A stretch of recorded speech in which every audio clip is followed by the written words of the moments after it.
ہے پیام صداقت کلام قرآن کا، کس قدر ہم پہ ہے یہ انعام قرآن کا۔ دشمنوں نے مٹانا تو چاہا ہے بہت، دشمنوں نے مٹانا تو چاہا ہے بہت، پھر بھی روشن ہے نام دنیا میں قرآن کا۔ ہے قول خدا ارشاد نبی فرمان نہ بدلا جائے گا، ہے قول خدا ارشاد نبی فرمان نہ بدلا جائے گا، بدلے گا زمانہ لاکھ مگر قرآن نہ بدلا جائے گا۔ زمانہ آج بھی قرآن ہی سے فیض پائے گا، زمانہ آج بھی قرآن ہی سے فیض پائے گا، چھٹے گی ظلمت شب سورج جگمگائے گا۔ محترم سامعین کرام، ابھی آپ قرآن کی تلاوت سے مستفیض ہو رہے تھے اور ہمارے عزیز دوست ہمارے محترم جناب قاری محمد ثاقب صاحب اپنی والہانہ انداز میں اور بہت ہی پرکشش جذبے اور لہجے کے اندر قرآن کریم کی تلاوت فرما رہے تھے اور ایک دم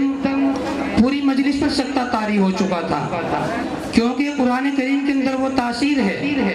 کہ اللہ تبارک و تعالیٰ کی ذات سے نکلا ہوا کلام ہے۔ ایک انسان جس کی زبان گناہوں سے تر رہتی ہے، جس کی زبان پر جھوٹ، چغل خوری، غیبت، نہ جانے کیسی برائیاں ہر وقت رہتی ہے، جب اس کی زبان سے ایک گناہگار بندے کی زبان سے قرآن کریم کی تلاوت کی جاتی ہے تو اتنا اثر ہوتا ہے، مجلس خاموشی اختیار کر لیتی ہے۔ تو ذرا سوچئے،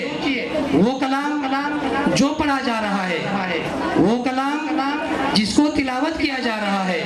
وہ خود اللہ تبارک و تعالیٰ کی ذات سے نکلا ہوا کلام ہے۔ یہ کلام اللہ تبارک و تعالیٰ کی ذات سے نکلا ہوا کلام ہے، اور یہ قرآن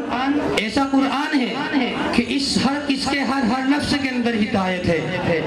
ہمیں چڑھتے سورج کی طرح یقین ہے کہ اس کا ایک ایک حرف سچا اور صادق ہے، اس میں ذرہ برابر بھی شک کی گنجائش نہیں ہے۔ تو دوستو، ابھی آپ قرآن کریم کی تلاوت سے مستفیض ہو رہے تھے، وقت بہت کم ہے اور پروگرام بہت زیادہ طویل ہے، بلا تفصیل میں نہ جاتے ہیں اپنے پروگرام کو آگے بڑھاتے ہیں۔